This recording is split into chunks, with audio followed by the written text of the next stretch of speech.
మీ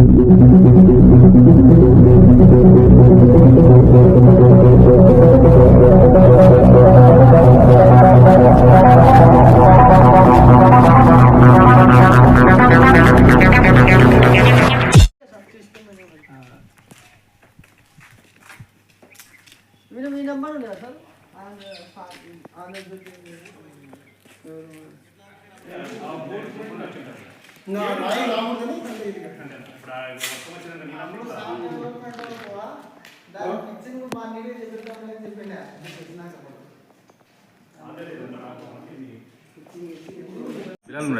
దాన్ని కూడా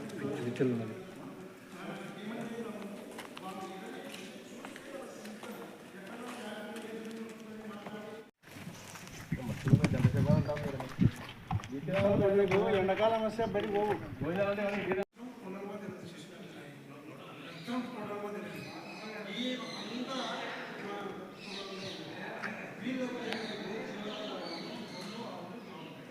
ఇక్కడ మొత్తం గొల్లు ఆవులంటే ఏ ఇబ్బంది లేదని చెప్పి ఎప్పుడు ఇబ్బంది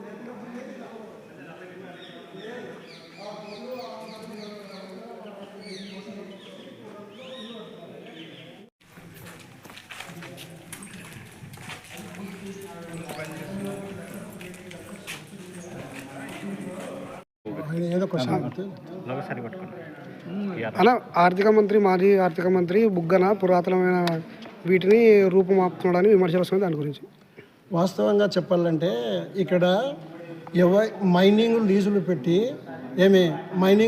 పెట్టి ఈ యొక్క బిల్వస్వర్గం అనే గుహలను కూడా కొట్టేసే విధంగా అంత చుట్టూ మైనింగ్ పెట్టుకున్నారు. కలర్ బిల్లలు వస్తాయి ఇక్కడ. ఆ కలర్ బిల్లల మైనింగ్ వాళ్ళను ఓనర్లను పిలిపించి మీరు అక్కడ మైనింగ్ చేయవద్దు అని చెప్పి మైనింగ్ ఆఫీస్లో కూడా అబ్జెక్షన్ చేసి వాళ్ళకి చేయడం జరిగింది.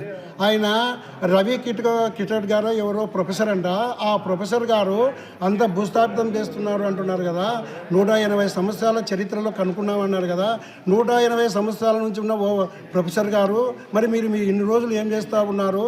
అదే బుగ్గన రాజేంద్రనాథ్ రెడ్డి గారు ఆ మైనింగ్ ఓనర్లను ఆపకపోయింది అంటే ఈరోజు ఈ బిల్వస్వర్గం అనే గుహలు ఉండేటివా అని ఆయన క్వశ్చన్ చేస్తూ ఉన్నాను.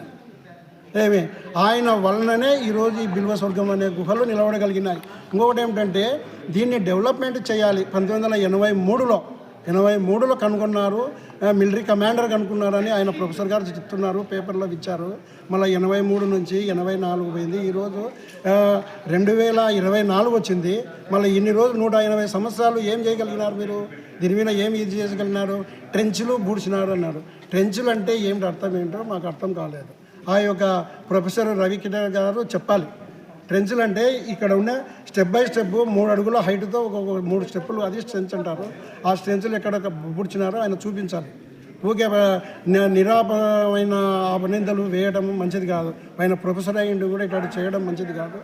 ఈ సిమెంట్ రోడ్డు కూడా ఎందుకు వేశారంటే ఈ బిల్వస్వర్గం అనే గుహలని డెవలప్మెంట్ చేసిన తర్వాత ఈ యొక్క ఇది పరిరంగా చేసిన తర్వాత ఏదో అభిమానులు చూడాలి, మనము ప్రశాంతమైన వాతావరణంలో ఉండాలి అనేటట్టుగా వృద్ధులు, పిల్లలు అందరూ కూడా రావడం జరుగుతూ ఉంటే బుగ్గన రాజేంద్ర రెడ్డి గారు ఇదంతా చూసి ఒకప్పుడు ఇదంతా వర్షపు నీళ్ళతో కొట్టుకుపోయి రాళ్ళు రప్పలు మనిషి నడవలేని విధంగా ఉండింది ఈ ఏరియా, ఈ స్థలము.